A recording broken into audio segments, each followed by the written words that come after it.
আসসালামু আলাইকুম প্রিয় দর্শক, আশা করি সবাই সুস্থ আছেন। দর্শক, বিশ্বের বিভিন্ন দেশ থেকে পাল্লা দিয়ে মধ্যপ্রাচ্যের দেশ দুবাইতে পাড়ি জমাচ্ছেন ধনী ব্যক্তিরা।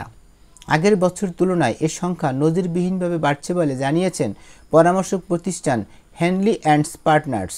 প্রতিষ্ঠানটির হিসাব অনুযায়ী চলতি বছর বিশ্বের নানা প্রান্তের কোটিপতিরা উল্লেখযোগ্যভাবে আরব আমিরাতে পাড়ি জমাচ্ছেন। প্রিয় দর্শক, গবেষকদের মতে শুধুমাত্র চলতি বছরেই ৯,৮০০ জন কোটিপতি স্থায়ীভাবে বসবাসের জন্য আসবেন কাতারে। সংযুক্ত আরব আমিরাত, বিশেষ করে দুবাই শহর দীর্ঘ সময় ধরে আশেপাশের দেশের ধনীদের স্বাগত জানিয়ে আসছে। তবে এখন পশ্চিমা দেশগুলো থেকেও এখানে পাড়ি জমানো কোটিপতিদের সংখ্যা উল্লেখযোগ্য হারে বাড়ছে। কিন্তু এর পেছনে কারণ কি? কেন গোটা বিশ্ব থেকে পাল্লা দিয়ে মধ্যপ্রাচ্য দেশটিতে পাড়ি জমাচ্ছেন ধনী ব্যক্তিরা? আসুন এর বিস্তারিত জানা যাক। জানা গেছে, দুবাই সহ সংযুক্ত আরব আমিরাতের কোথাও আয়কর দিতে হয় না। এছাড়াও বর্তমান বিশ্বের অন্যান্য শহরে বিলাসী জীবনযাপন করার দিন প্রায় কঠিন হয়ে পড়ছে, অথচ সংযুক্ত আরব আমিরাতে সহজেই এ জীবনধারা উপভোগ করা যায়। পাশাপাশি আরব আমিরাতের নিরাপত্তা ব্যবস্থা বেশ কড়া। দেশটি ধনীদের জন্য আকর্ষণীয় জায়গা হিসাবে নিজেদের গড়ে তুলেছে। অর্থনৈতিক ও রাজনৈতিক স্থিতিশীলতা, অপরাধের নিম্নমুখী হার, ব্যবসা বান্ধব পরিবেশ ও অবাধ বিলাসিতার সুযোগ থাকায় দেশটি কোটিপতিদের কাছে জনপ্রিয় গন্তব্যে পরিণত হয়েছে।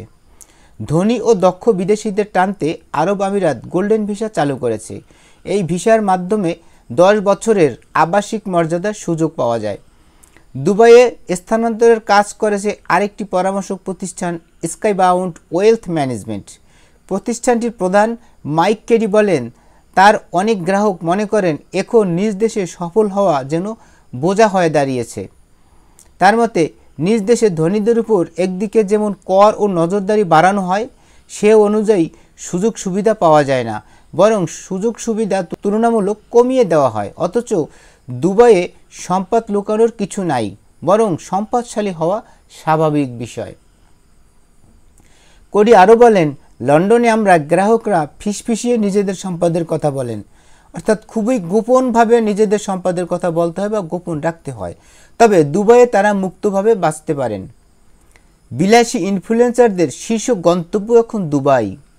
এখানে আছে বড় বড় শপিং মল, বিশ্বের সবচেয়ে উঁচু ভবন ও কৃত্রিম দ্বীপ দ্য পাম, যেখানে ছড়িয়ে ছিটিয়ে আছে সারি সারি 5 তারকা হোটেল। যদিও দুবাই শহর নিয়ে আলোচনাও আছে, তবে এই দুবাই শহরে বিলাসী জীবনযাপনের যে কোনো ধরনের কোনো সমস্যা নাই এবং কোটিপতিরা নির্বিঘ্নে তাদের পুঁজি ইনভেস্ট করে আয় করতে পারেন এবং সেই ব্যাপারে কোনো জবাবদিহিতাও নাই। এটাই আসলে দুবাইগামী লোকদের জন্য, বিশেষ করে কোটিপতিদের জন্য সবচাইতে আকর্ষণীয় বিষয়। আর এজন্যই সারা বিশ্ব থেকে বড় বড় কোটিপতিরা, বিলিয়নিয়াররা এখন দুবাই গিয়ে নিজেদের ব্যবসা বাণিজ্য পরিচালনা করার জন্য মন স্থির করতেছেন এবং বছর বছর এই শত শত কোটিপতিদের লোক সংখ্যা ক্রমশ বৃদ্ধি পাচ্ছে। প্রিয় দর্শক, আজকের ভিডিও এ পর্যন্তই। আমাদের এই চ্যানেলটি সাবস্ক্রাইব করে আমাদের সঙ্গে থাকার জন্য অনুরোধ রইল, কারণ আমাদের চ্যানেলটিতে আপনারা আন্তর্জাতিক গুরুত্বপূর্ণ ডিফেন্স আপডেটের পাশাপাশি দেশ বিদেশের অত্যন্ত গুরুত্বপূর্ণ আলোচিত খবর পেয়ে যাবেন। ভিডিও সম্পর্কে আপনার গুরুত্বপূর্ণ মতামত কমেন্টে জানাবেন। পরবর্তীতে আবার নতুন ভিডিও নিয়ে দেখা হবে। সেই পর্যন্ত সবাই ভালো থাকবেন, সুস্থ থাকবেন এবং বাংলাদেশকে ভালোবাসবেন। আল্লাহ হাফেজ।